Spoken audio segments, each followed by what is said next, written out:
નમસ્કાર વિદ્યાર્થી મિત્રો, આજે આપણે ધોરણ 10માં પાઠ 6 વાયરલ ઇન્ફેક્શન પાઠ જે છે નિબંધાત્મક પાઠ એની આપણે સમજૂતી મેળવવાની છે। તો સર્વપ્રથમ આપણે પાઠની સમજૂતી મેળવતા પહેલાં શબ્દો જે છે એની માહિતી મેળવીએ। તો અહીં આપેલા શબ્દો જે છે એની આપણે મુખ્ય માહિતી મેળવીએ તો જોઈએ તો વાયરલ ઇન્ફેક્શન, વાયરલ એટલે એવા સૂક્ષ્મ જંતુ, રોગ ફેલાવતા, રોગ પેદા કરનાર એવા અતિ સૂક્ષ્મ જંતુ જીવાણુ હોય એને વાયરલ કહે। અને ઇન્ફેક્શન એટલે કે ચેપ, કે એવા સૂક્ષ્મ કે જીવાણુ હોય કે જેના કારણે વ્યક્તિ જે છે એને ચેપ લાગે એને વાયરલ ઇન્ફેક્શન કહેવાય। એવા ફેલાતા જે જીવાણુઓ છે કે જેનાથી આપણને ચેપ લાગે। સમગ્ર પાઠ જે છે એ ખૂબ જ જીવનમાં જરૂરી એવી બાબતને ધ્યાનમાં રાખી અને તમને અહીં આપેલો છે। તો એમના લેખક છે ગુણવંત શાહ, એમનો સાહિત્ય પ્રકાર છે નિબંધ। સમાનાર્થી શબ્દોમાં આપણે જોઈએ તો સર્વપ્રથમ છે અહંકાર, અહંકાર એટલે અભિમાન અથવા ગર્વ। સંકટ, સંકટ એટલે આપત્તિ અથવા આફત। માણસ, માણસ એટલે મનુષ્ય અથવા મનુષ્ય। શરીર, શરીર એટલે દેહ, તન, કાયા, વપુ। લોહી, લોહી એટલે રક્ત અથવા શોણી। તો આટલા આપણા સમાનાર્થી શબ્દ છે। બીજા જે શબ્દના અર્થ છે એ આપણે પાઠ દરમિયાન સમજાવતા જઈશું। ત્યારબાદ વિરુદ્ધાર્થી શબ્દ છે માનવું, વિરુદ્ધાર્થી સાચું। સ્વીકાર, વિરુદ્ધાર્થી અસ્વીકાર। સંયમ, વિરુદ્ધાર્થી અસંયમ। સ્વસ્થ, વિરુદ્ધાર્થી અસ્વસ્થ। સ્થૂળ, વિરુદ્ધાર્થી સૂક્ષ્મ। સ્વચ્છ, વિરુદ્ધાર્થી અસ્વચ્છ। ગંદકી, વિરુદ્ધાર્થી સ્વચ્છતા। અભણ, વિરુદ્ધાર્થી મહિલા। નિરોગી, વિરુદ્ધાર્થી રોગી। સુખી, વિરુદ્ધાર્થી દુઃખી। ગરીબ, વિરુદ્ધાર્થી અમીર। તો આ આપણા વિરુદ્ધાર્થી શબ્દ। હવે આપણે જોઈએ શબ્દ સમૂહ। તો કાળજી વગરનું તો બેદરકાર, રોગ પેદા કરનાર અતિ સૂક્ષ્મ જંતુ વાળું તો વાયરલ, રોગ વગરના નિરોગી, ભણેલા ન હોય તે અભણ, સહન ન કરી શકાય તેવું અસહ્ય, પતિ પત્ની તો દંપતિ। બરોબર। હવે આપણે જોઈએ રૂઢિપ્રયોગ। સુખ હોવી એટલે ચિતરી ચડવું, મરના વેલા હોવું એટલે ખરાબ દાનતના હોવું, કીડિયાનું ઉભરાવવું એટલે કે ઘણા લોકો ભેગા થવા। તો આ હતા આપણા પાઠ જે છે એના મુખ્ય શબ્દાર્થ। તો હવે આપણે પાઠ જે છે એનો મુખ્ય સમજૂતી આપણે મેળવીએ।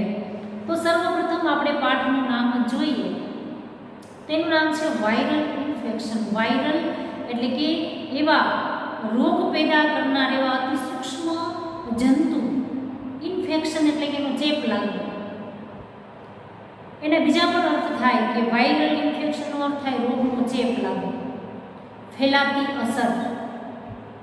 ત્યારબાદ સંગદોષ, વ્યાપક અસર અને પ્રસરતો પ્રભાવ।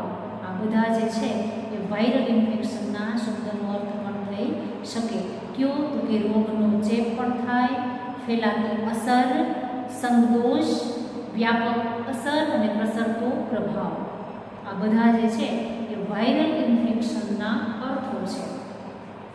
તો સર્વપ્રથમ આપણે લેખક જે છે એનો મુખ્ય પરિચય મેળવી લઈએ। તો એમના લેખક છે ગુણવંત શાહ। એમનો જન્મ 12/3/1937ના રોજ થયેલ છે। ગુણવંત ભૂષણલાલ શાહનું વતન સુરત જિલ્લાનું રાંદેર છે। તેમને વડોદરાની મહારાજા સયાજીરાવ યુનિવર્સિટી, અમેરિકાની મિશિગન યુનિવર્સિટી અને દક્ષિણ ગુજરાત યુનિવર્સિટીમાં અધ્યાપક તરીકે સેવાઓ આપેલી છે। કાર્ડિયોગ્રામ, રણતો લીલાછમ, વગડાને તરસ ટપકાની, વિચારોના વૃંદાવનમાં એમના નોંધપાત્ર નિબંધ સંગ્રહો છે। બિલ્લો ટિલ્લો ટચ, અને જાત ભણીની જાત્રા એમની આત્મકથા છે. ગાંધીના ચશ્મા, રામાયણ, માનવતાનું મહાકાવ્ય અને મહાભારત, માનવ સ્વભાવનું મહાકાવ્ય તેમના વ્યક્તિ વિચાર ચિંતનના ગ્રંથો છે. તેમને રણજીતરામ સુવર્ણચંદ્રક તથા દર્શક એવોર્ડ અને ગુજરાત સાહિત્ય અકાદમી ગાંધીનગર દ્વારા ના સાહિત્ય રત્ન એવોર્ડ પણ મળ્યા છે. ભારત સરકારના પદ્મશ્રી પુરસ્કારથી પણ તેઓ સન્માનિત થયા છે કે વિવિધ પ્રકારની કૃતિની રચના આપ્યા બાદ ગુણવંત શાહ જે છે એને વિવિધ પ્રકારના એવોર્ડ જે છે એ આપી અને સન્માનિત કરેલા છે. તો એમનું આ વાયરલ ઇન્ફેક્શન જે છે એ ખૂબ જ સરસ અને સારી રીતે સામેવાળી વ્યક્તિને સમજાઈ જાય એ રીતે ખૂબ સરસ માહિતી આપેલી છે.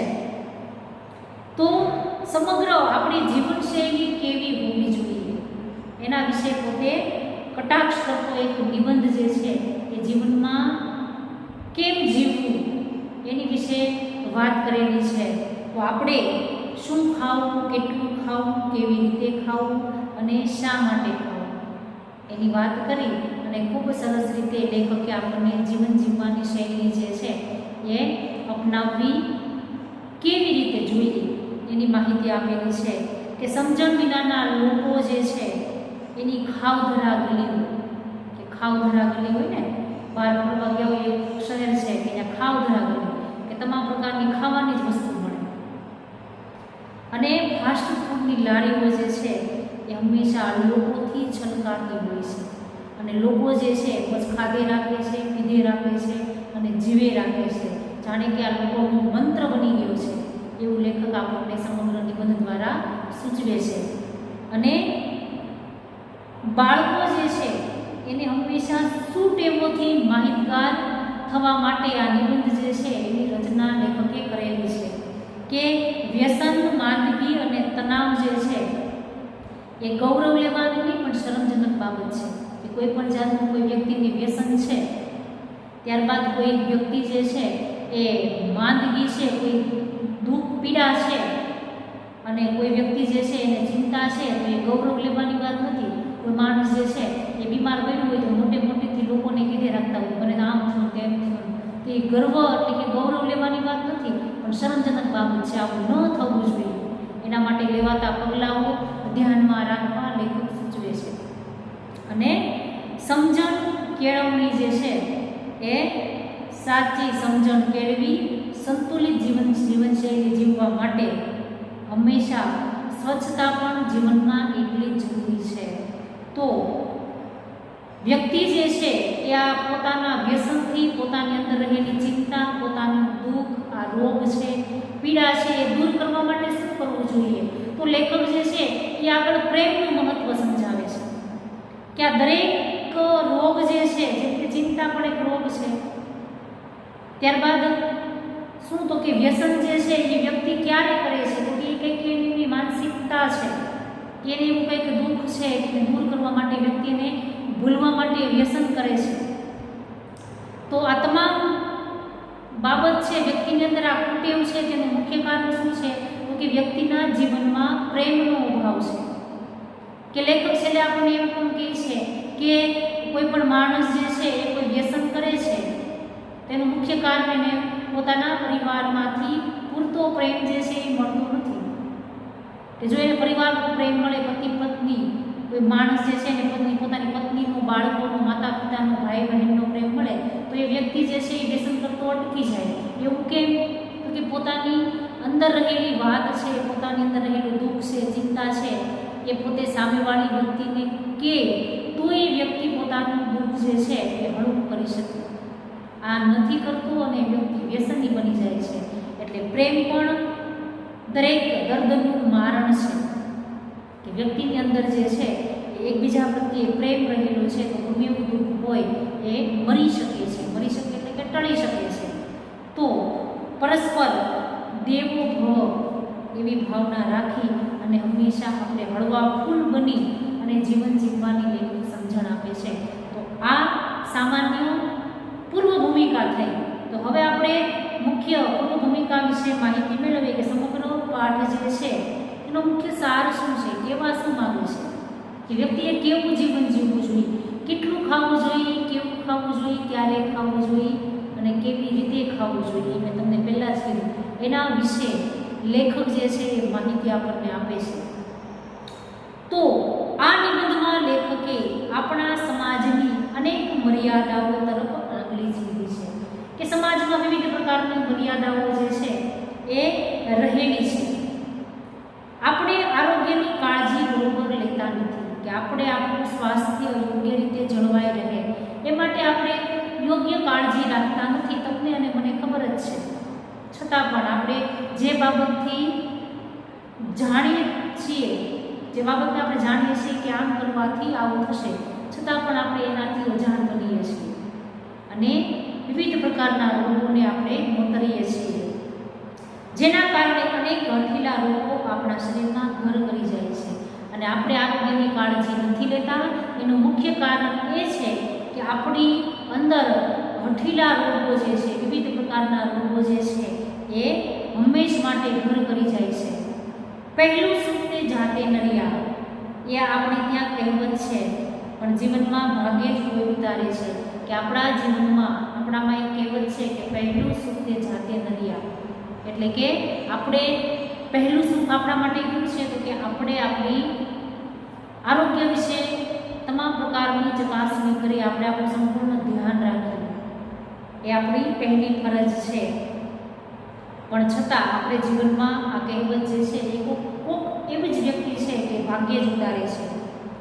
કુટેવો અને આરોગ્ય સિક્કાની બે બાજુ છે કે વ્યક્તિ જે છે એની અંદર કુટેવો અને આરોગ્ય જે છે એક સિક્કાની બે બાજુ છે કે વ્યક્તિની અંદર ઘણી બધી કુટેવો એટલે કે ખરાબ ટેવો પડી જાય તો એનું મુખ્ય અસર જે છે એ કોની ઉપર થાય તો કે પોતાના આરોગ્ય ઉપર. અહીં લેખક આપણું ધ્યાન દોરે છે કે જો સફાઈનો મહિમા થશે તો આપોઆપ આરોગ્યમાં પણ સુધારો થશે. આપણે જ્યાં રહીએ છીએ, આપણે આપણા ઘરમાં કેમ કચરો વેરતા નથી, ઘરને કેમ ગંદુ રાખતા નથી, તો એવી રીતે લેખક જે છે એ આપણા શરીરથી લઈ આપણે જ્યાં રહીએ છીએ તે ઘર, આજુબાજુનો વિસ્તાર, આપણો દેશ જે છે એને હંમેશા સ્વચ્છ રાખવો જોઈએ. તો સ્વચ્છતાનું મહત્ત્વ દર્શાવે છે કે વ્યક્તિ જે છે એ જો સ્વચ્છતા અંગે પોતાની જાતે જ સમજશે તો આપોઆપ દેશ જે છે એ સ્વચ્છ બની જશે. તો જીવન જીવવા માટે સર્વપ્રથમ સ્વચ્છતા જે છે એ પણ જરૂરી છે. આપણે જો સમયસર આપણા હાથના નખ કાપી લેતા હોય, સમયસર નાહી લેતા હોય, માથું ઓળાવી લેતા હોય, આપણે આપણા શરીરનું એટલું બધું ધ્યાન રાખીએ છીએ તો આપણે આપણા દેશનું પણ ધ્યાન રાખવું જોઈએ. તો લેખક કહે છે કે આપણા જીવનમાં સ્વચ્છતા સૌથી મોખરે છે. એ જ રીતે પાન, ગુટખા, સિગારેટ જેવા વ્યસનોમાં લોકો ડૂબેલા છે કે હાલના જીવનમાં આપણે જોઈએ તો વ્યક્તિ જે છે એનું જીવન દિવસે દિવસે ટૂંકું થઈ રહ્યું છે. મુખ્ય કારણ શું તો કે એની અંદર રહેલી કુટેવો, પાન માવા અને ગુટખા, સિગારેટ વિવિધ પ્રકારના વ્યસનોથી માણસ જે છે એ આજે સંપૂર્ણ રીતે ઘેરાયેલો છે. માત્ર પ્રેમ તત્વ જીવનને સુંદર બનાવે છે. માત્ર વ્યક્તિ જે છે એ પ્રેમ જ એવી વસ્તુ છે કે વ્યક્તિ જે છે એની અંદર એના જીવન જે છે એને હંમેશા સુંદર બનાવે છે. તો લેખકનું કહેવું એવું છે કે વ્યક્તિ જે છે એને પોતે સારી રીતે પોતાના પરિવારનું, આજુબાજુ રહેતા લોકોનું, દેશનું પ્રેમ મળી રહે તો વ્યક્તિ જે છે એ ક્યારેય વ્યસન કરે જ નહીં. એ સંદેશ પણ આ નિબંધમાં પડેલો છે. સરળ ગદ્યમાં અનેક મહાનુભાવોના સંદર્ભો દ્વારા લેખકે પોતાની વાતને ધારદાર બનાવી છે. વિવિધ પ્રકારના ઉદાહરણો આપી અને લેખકે આપણને આરોગ્યની માહિતી આપેલી છે. તો આપણે પણ લેખક જે પણ ચિંતાજનક બાબત વ્યક્ત કરે છે એની ઉપર ધ્યાન આપી અને આપણું જીવન જે છે હંમેશા જાગૃતિમય બનાવવું જોઈએ એવી લેખક આપણને પ્રેરણા આપે છે. અને પ્રજાકીય જાગૃતિનું કામ કર્યું છે કે પ્રજા જે છે, લોકો જે છે કે જેમની પાસે હજી સુધરવાનો સમય છે, હાલના યુવા વર્ગ છે, એના માટે, બાળકો માટે એક પ્રકારનો સંદેશ આપે છે કે આપણે આપણા આરોગ્ય વિશે હંમેશા માહિતગાર રહેવું જોઈએ, આરોગ્યની હંમેશા ચકાસણી કરવી જોઈએ, બહારનું ખાવું ન જોઈએ. પોતાના શરીર જે છે, આપણામાં કહેવત છે ને કે અન્ન પારખું છે, પેટ પારખું નથી. તો આપણે જોઈ વિચારી અને પ્રમાણસર યોગ્ય રીતે ભોજન લેવાય એવું લેખક જે છે એ સમગ્ર પાઠ દ્વારા આપણને સૂચવે છે. તો આપણે પાઠ જે છે એની આગળ માહિતી મેળવીએ. એક જમાનામાં ચીનના લોકો ગામમાં કોઈ માંદું પડે તો ડાક્ટરની સજા કરતા. એટલે કે લેખક જે છે એ પોતે ચીન દેશની વાત કરે છે કે એક જમાનો એવો હતો કે ચીન જે છે આપણને ખબર જ છે કે સૌથી વસ્તી વધારે ધરાવનાર દેશ ચીન છે. તો એમાં એક એવો નિયમ હતો કે એક જમાનો, એટલે કયો જમાનો એની વાત કરી નથી, પણ એક સમય એવો હતો કે ચીન દેશ જે છે એમાં લોકો કોઈ માંદું પડે તો ડૉક્ટરને સજા કરવામાં આવતી. એવું શું કામ?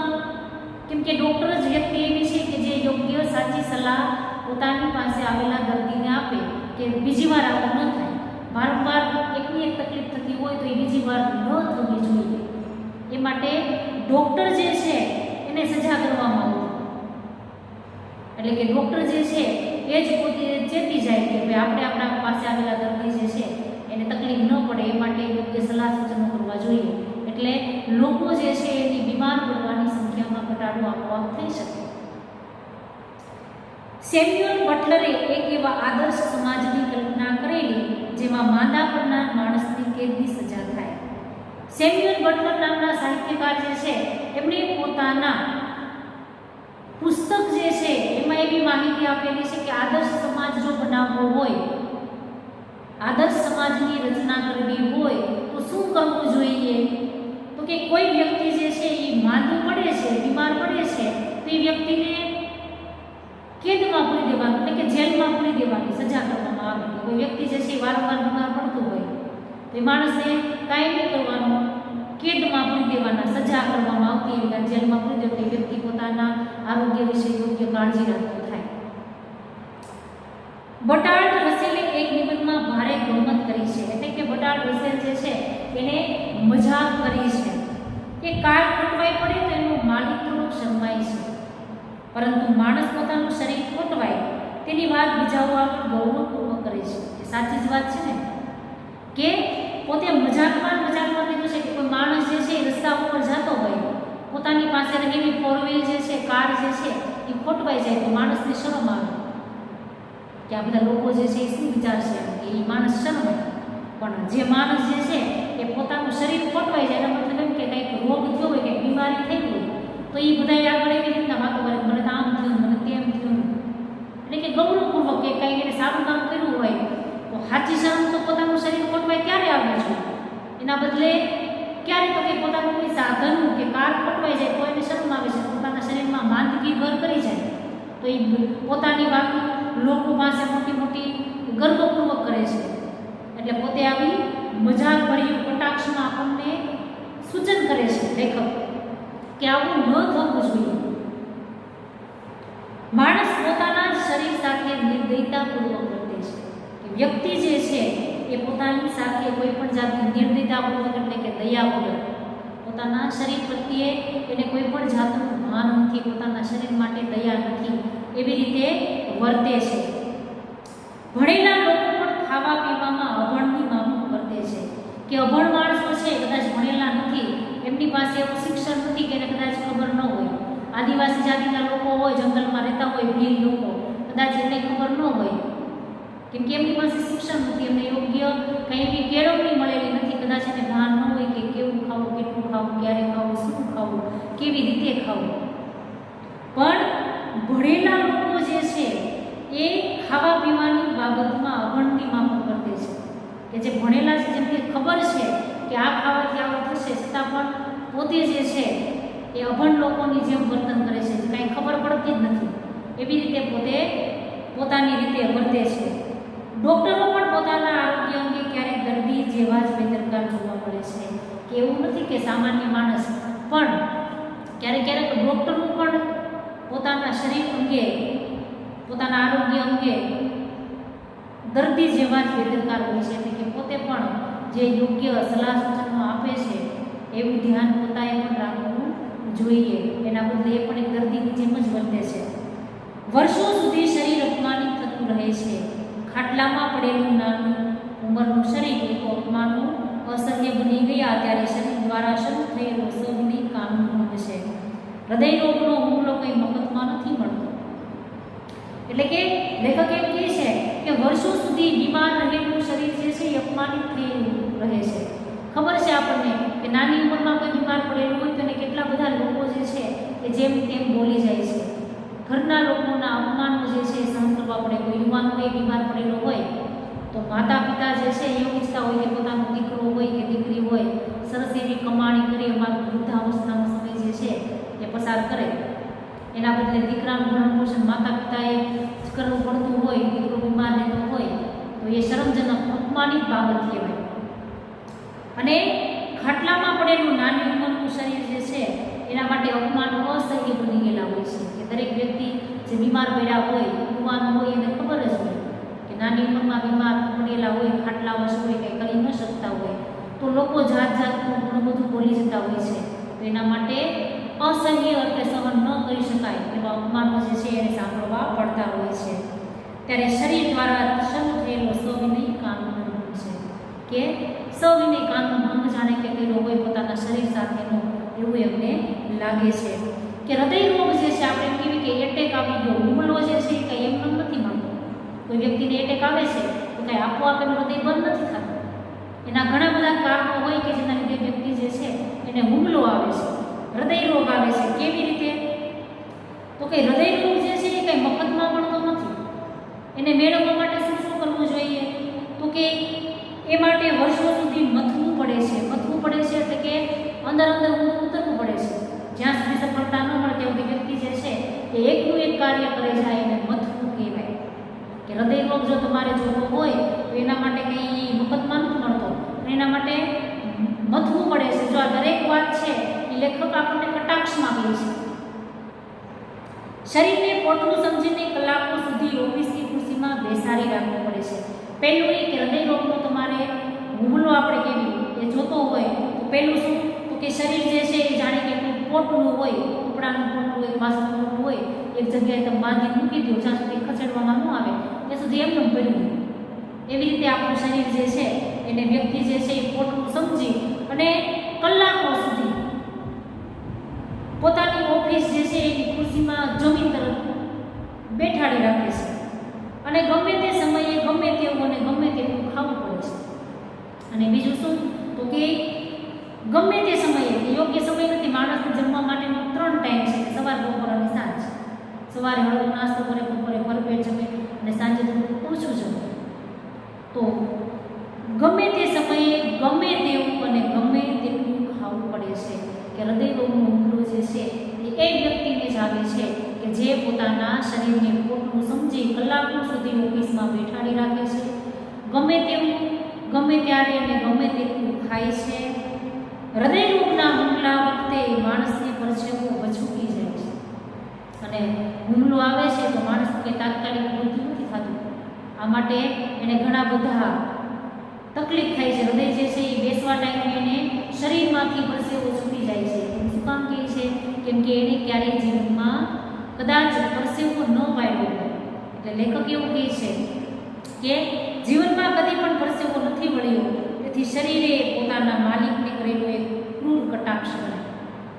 કે એવું કહેવાય છે કે વ્યક્તિ જે છે એ દિવસ દરમિયાન આખા દિવસમાં એકવાર જેના શરીરમાંથી પરસેવો વળી જાય એટલું કામ કરે તો એ માણસને ક્યારેય હૃદય રોગનો હુમલો આવતો નથી, હૃદય રોગ આવતો નથી.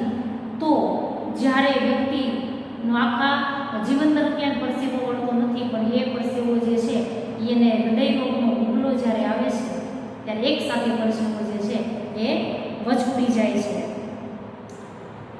અને આ જે છે એ પોતાના માલિકે કરેલો ક્રૂર કટાક્ષ છે. કે પોતે લેખક જે છે એ કટાક્ષ કરે છે. શું કામ? તો કે હૃદય રોગ જે છે એ આવવાનું મુખ્ય કારણ એના માલિકનું કારણ છે. કે હૃદય જે છે એનો માલિક જે છે એ પોતે યોગ્ય પોતાના શરીરનું ધ્યાન ન રાખ્યું એટલા માટે એને આ તકલીફ જે છે એ વેઠવી પડી. રોગ થાય તે માટે સુખી લોકો જે સ્થૂળ સાધના કરે એને બેઠાડું પણ કહેવામાં આવે છે. તમને એક માર્ક્સમાં પ્રશ્ન પૂછે કે બેઠાડું પણ કોને કહેવામાં આવે છે?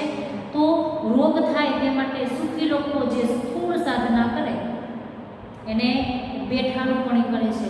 સ્થૂળ એટલે કે મોટી અને સૂક્ષ્મ એટલે નાની.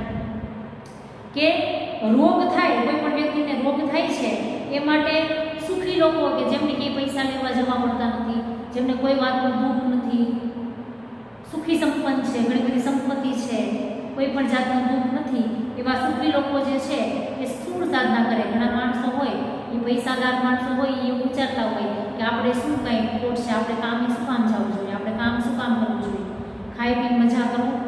તો આવા લોકો જે સ્થૂળ સાધના કરે, સ્થૂળ એટલે મોટી સાધના કરે, સાધના કરીને એટલે કેમ તપ કરતા હોય, કંઈ કામ જ નહીં કરવાનું, માત્ર બેઠું રહેવાનું, જમીન બેસવાનું, સૂવાનું, બસ આટા મારવાના. તો આ સ્થૂળ સાધના કરે એને બેઠાડું પણ કહેવાય. કે ઘણા માણસો જે છે એ પોતાની જાતને ગૌરવપૂર્વક માનપૂર્વક બધાને કહેતા હોય કે અમારે તો બેઠાડું પણ છે, અમારે કંઈ કામ જ નથી, અમે તો ખૂબ સુખી છીએ. તો સાવ કામ ન કરવું અને બેઠું રહેવું એ પણ યોગ્ય વાત નથી, કેમ કે એ પણ રોગનું ભોગ બને છે. આપણા દેશમાં આવા સાધકોની સંખ્યા ઓછી નથી, કે આપણો ભારત દેશ જે છે એમાં આવા સાધકો એટલે તપ કરનાર લોકો ઓછા નથી. કહેવાતું કે બેઠાડું પણ જીવન જીવવાવાળું, કે થોડાક એવા પૈસા થઈ જાય તો માણસ એ વિચાર કરે આપણે શું કામ કરવું જોઈએ, આપણે બહાર જઈ અને પરસેવો શું કામ પાડવો જોઈએ. આવું વિચારનાર લોકો જે છે એવા લોકો આપણા ભારત દેશમાં ઘણા છે કે જે બેઠાડું જીવન જીવે છે. હોસ્પિટલની શોભા વધારવા શું થઈ શકે? હવે લેખક એમ કહે છે કે દવાખાનું જે છે એની સુંદરતા વધારવા માટે શું કરવું જોઈએ? તો કે ઘણા ખાટલા પડી રહે એ જ તો હોસ્પિટલની ખરી શોભા ગણાય. કે ગમે એવડી હોસ્પિટલ હોય એમાં રહેલા ખાટલા જે છે એ વધારે પડતા ખાલા હોય તો હોસ્પિટલ બહુ સુંદર લાગે, સરસ લાગે. એટલે કે બીમાર લોકો ઓછા હોવા જોઈએ તો જ હોસ્પિટલની શોભા જે છે એ સુંદર ગણાય એવું લેખક કહે છે. અને એ જ સાચું છે. માણસ ન છૂટકે ડૉક્ટર પાસે જાય એમાં કશું ખોટું નથી. કે માણસ જે છે આપણે વિચારતા હોય કે કંઈક થાય, તમે અને હું દરેક વ્યક્તિ જે છે આપણને કંઈક થાય, તકલીફ શરીરમાં થાય તો જ આપણે ડૉક્ટર પાસે જઈએ છીએ. પણ લેખક એમ કહે છે કે માણસ ન છૂટકે કંઈ પણ થયું નથી છતાં પણ ડૉક્ટર પાસે જાય એમાં કશું ખોટું નથી. કે ઘણા બધા લોકો એવા છે સમાજમાં કે કાંઈ પણ ન થયું હોય છતાં પણ ડૉક્ટર પાસે પોતાનો ચેકઅપ કરાવવા જાય છે, કેમ કે એ પોતાના આરોગ્ય વિશે હંમેશા સતેજ હોય છે. કે પોતે જ કંઈ મુશ્કેલી આવે પહેલાં જ ડૉક્ટરને સમયાંતરે પોતે જે છે એ પોતાના શરીરનો ચેકઅપ જે છે એ કરાવી આવતા હોય છે. એટલે ના છૂટકે ડૉક્ટર પાસે જવું, કંઈ પણ કામ ન હોય અને ડૉક્ટર પાસે જઈ યોગ્ય સલાહ લેવી એ જ સાચો માણસ કહેવાય. એમાં કશું ખોટું નથી. કે કંઈ પણ કારણ ન હોય તો એ ડૉક્ટર પાસે જવું એ ખોટી વાત નથી. ખરેખર તો સંપૂર્ણપણે નિરોગી હોય તેવા માણસોએ નિયમિત ડૉક્ટર પાસે જઈને લોહી, કાર્ડિયોગ્રામ અને બીજી બાબતોની ચકાસણી કરી લેવી જોઈએ. એટલે કે સાચી રીતે તો સંપૂર્ણપણે નિરોગી કંઈ પણ ન થયું હોય એવા માણસોએ નિયમિત રૂપે ડૉક્ટર પાસે જવું જોઈએ. પોતાના લોહીના ચેકઅપ, પોતાના યુરિનનો ચેકઅપ અને કાર્ડિયોગ્રામ, પોતાના હૃદય વિશે યોગ્ય ચકાસણી કરી અને ડૉક્ટરની યોગ્ય સલાહ લેવી જોઈએ.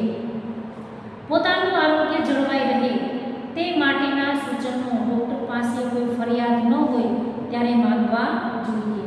કે પોતાનું આરોગ્ય જે છે એ યોગ્ય સારી રીતે જળવાઈ રહે એ માટેના ડૉક્ટર પાસે ફરિયાદ કર્યા વગર યોગ્ય સલાહ સૂચનો જે છે એ લેવા જોઈએ. કંઈ પણ ફરિયાદ ન હોય, કંઈ પણ ન થયું હોય છતાં પણ ડૉક્ટર પાસે જઈ સાચી સલાહ લેવી અને એ સલાહ જે છે એ આપણે આપણા જીવનમાં ઉતારવી જોઈએ એવું લેખક કહે છે.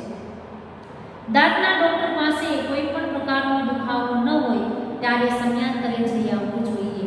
લેખક કહે છે કે આપણા દાંત જે છે એના માટે પણ કાંઈ ન થયું હોય છતાં પણ આપણે ડૉક્ટર પાસે જઈ અને સમયના અંતરે સમયાંતરે આપણે જઈ અને એ પ્રકારનો દુખાવો ન થાય, દુખાવો ન હોય છતાં પણ ડૉક્ટર પાસે જઈ અને યોગ્ય માહિતી મેળવવી જોઈએ. ડૉક્ટર રોગની જાળવણી માટે છે કે આરોગ્ય? આ પ્રશ્ન ડૉક્ટરની કમાણી પર સીધો પ્રહાર કરનારો છે. કે ડૉક્ટર જે છે એ રોગની જાળવણી માટે છે કે આરોગ્યની? આપણા માટે હંમેશા એક ગ્રંથિ બંધાયેલી છે કે આપણને કંઈક થાય છે તો જ આપણે ડૉક્ટર પાસે જવું જોઈએ. ડૉક્ટર જે છે એ વિવિધ આપણને સાજા કરવા માટે છે. આપણે એવું ક્યારેય વિચાર્યું નથી કે ડૉક્ટર તો આપણી આરોગ્યની જાળવણી માટે છે. કાંઈ ન થયું હોય એટલા માટે આપણે સલાહ લેવા માટે જવું જોઈએ, એટલા માટે ડૉક્ટર છે, એવું કોઈ પણ માણસ વિચારતું નથી. એટલે ડૉક્ટર જે છે એ રોગની જાળવણી માટે છે કે આરોગ્યની જાળવણી માટે, એવો પ્રશ્ન આપણને લેખક કરે છે. આ પ્રશ્ન ડૉક્ટરની કમાણી ઉપર સીધો પ્રહાર કરનારો છે કે ડૉક્ટર જે છે એ કેટલા પૈસા કમાય છે એની ઉપર સીધો આ પ્રશ્ન જાય છે. ઓપીડીમાં કીડિયા ઉભરાય તો સભ્ય ગણાતા સમાજની શરમ છે. ઓપીડીમાં કે જે દવાખાનું જે છે, દવાખાનામાં કીડિયા ઉભરાણી હોય, કીડી જે છે એ પુષ્કળ પ્રમાણમાં, અસંખ્ય પ્રમાણમાં હોય, એટલી બધા લોકો જે છે એ ઉભરાયેલા હોય, એ સભ્ય ગણાતા સમાજની શરમ કહેવાય, કે સારા ગણાતા સભ્ય સમાજની શરમ કહેવાય કે આટલા બધા લોકો જે છે એ બીમાર પડે છે અને ડૉક્ટર પાસે જાય છે. અનાથ આશ્રમમાં બાળકોની અને ઘરડા ઘરમાં વૃદ્ધોની સંખ્યા વધે એ કંઈ તંદુરસ્ત સમાજની નિશાની નથી. કે તંદુરસ્ત સમાજ કોને કહેવાય અને કોને ન કહેવાય? તો કે અનાથ આશ્રમમાં બાળકોની અને ઘરડા ઘરમાં વૃદ્ધોની સંખ્યા વધે એ કંઈ તંદુરસ્ત સમાજની નિશાની નથી. કે બાળકો જે છે એ અનાથ આશ્રમમાં જેના બાળકો વધારે હોય, વૃદ્ધો જે છે એ વૃદ્ધાશ્રમમાં વધારે હોય, તો એ સભ્ય ગણાતા સમાજ, તંદુરસ્ત સમાજની નિશાની છે એવું કહી શકાય? ન કહી શકાય. એ તંદુરસ્ત સમાજ કહી શકાય નહીં. એ કંઈ એવી સારી બાબત ન કહેવાય કે અનાથ આશ્રમમાં બાળકો વધારે છે. કોઈ વ્યક્તિ એવું કહે કે અમારા સમાજમાં અનાથ આશ્રમમાં બાળકો વધારે છે, વૃદ્ધો વધારે છે, તો એ તંદુરસ્ત સમાજ કહેવાય નહીં. એ સમાજ જે છે એ નબળો કહેવાય. સંકટ સમયની સાંકળ વારંવાર વપરાય તે યોગ્ય નથી. જેવી રીતે આપણે ટ્રેનમાં બેઠા હોય તો એમાં સાંકળ આપેલી હોય કે તમારે કોઈ સંકટ હોય, કોઈ આપત્તિ આવે તો એ સાંકળને તમે ખેંચો એટલે ગાડી ઊભી રહી જાય. એ સંકટ સમયની સાંકળ છે. તો સંકટ સમયની સાંકળ જે છે એ વારંવાર વપરાય તે યોગ્ય નથી. વારંવાર આપણા જીવનમાં સંકટ કોઈ આવે અને વારંવાર આપણે એ સાંકળ ખેંચવી પડે, એટલે કે વારંવાર ડૉક્ટર પાસે જવું જોઈએ. એ કાંઈ સભ્ય ગણાતા સમાજની યોગ્ય નિશાની નથી. તો આપણા જીવનમાં રોગ જે છે એ ન આવે એ માટે, કોઈ સંકટ ન આવે એ માટે ક્યારેક આવે ખબર છે. મેં તમને ઉદાહરણ આપ્યું કે ટ્રેનમાં બેઠા હોય, કોઈ સંકટ આવે, કોઈ મુશ્કેલી આવે તો એ સાંકળને ખેંચો એટલે ટ્રેન ઊભી રહી જાય. એ વારંવાર ટ્રેનમાં સંકટ આવ્યા રાખે, તમે સાંકળ ખેંચા રાખો તો આપણે જ્યાં પહોંચવું છે આપણે પહોંચી શકીએ જ નહીં ટાઈમસર. તો એ માટે લેખક એવું કહે છે કે તમારે જેવું જીવન જીવવું છે એવું તમે જીવી જ ન રહી શકો. શું કામ? કેમ કે જીવનમાં વારંવાર સંકટ, મુશ્કેલી આવ્યા રાખે તો તમે મુશ્કેલીમાંથી ક્યારે બહાર આવો? ડૉક્ટરને તાવની ફરિયાદ કરનારા દર્દીઓને કાને આજકાલ બે જ શબ્દો અચૂક પડે છે કે ડૉક્ટર જે છે એને પાસે જઈ અને કોઈ વ્યક્તિ તાવની ફરિયાદ કરનારા દર્દીઓ જે છે એના કાને આજકાલ બે જ શબ્દો પડે છે. શું? તો કે વાયરલ ઇન્ફેક્શન. ડૉક્ટર જે છે, લેખકનું કહેવું એવું છે કે ડૉક્ટર પાસે જઈએ, ડૉક્ટર આપણને જ્યારે ચેક કરે છે ત્યારે ડૉક્ટરને વધારે કંઈ ખબર ન પડે ત્યારે એમ કહી દે કે તમને તાવ છે, વાયરલ ઇન્ફેક્શન લાગેલું છે, એટલે કે ચેપ લાગેલો છે. વાયરલ ઇન્ફેક્શન એટલે મોકલનારના સરનામા વગરનું વીપી પાર્સલ. વીપી એટલે કે વેલ્યુ, પી એટલે પેબલ, કે વીપી પાર્સલ. કેવું વીપી પાર્સલ કોને કહેવાય? તો કે કોઈ પણ વ્યક્તિ જે છે એને આપણે વીપી પાર્સલ મોકલવામાં આવે એટલે એમાં કોઈ પૈસા જે છે એ ચૂકવવા પડતા નથી. એડ્રેસ વગરનું, નામ એડ્રેસ વગરનું વીપી પાર્સલ. આપણા ઘરે કોઈ પાર્સલ આવ્યું હોય, કોણ મીઠું છે, શું મીઠું છે, એ કાંઈ ન હોય અને એમને મફતમાં મળે એને વીપી પાર્સલ કહેવાય, વેલ્યુ પેબલ. એટલે કે વાયરલ ઇન્ફેક્શનનો લેખક શું અર્થ કરે છે? તો કે મોકલનારના સરનામા વગરનું વીપી પાર્સલ. કે કોણ આપણને આ પાર્સલ જે છે એ કોણે મોકલ્યું છે એ નક્કી નથી. ચેક તો ગમે ત્યાંથી લાગે. રસ્તામાં જતા હોય તો માણસની શરદી ઉધરસતા હોય, આપણે કેમ હાલમાં કોરોના નામનો રોગ આવ્યો છે, ખબર નથી, ગમે ત્યારે છૂટી છે. તો એવી જ રીતે આ તાવ જે છે એ પણ મોકલનાર વ્યક્તિ જે છે એનું નામ સરનામું હોય. આપણને તાવ શરદી છે તો આપણને ખબર ન હોય. આ ઘરમાં થયા હોય ખબર હોય કે એકબીજાનો ચેપ લાગ્યો હોય.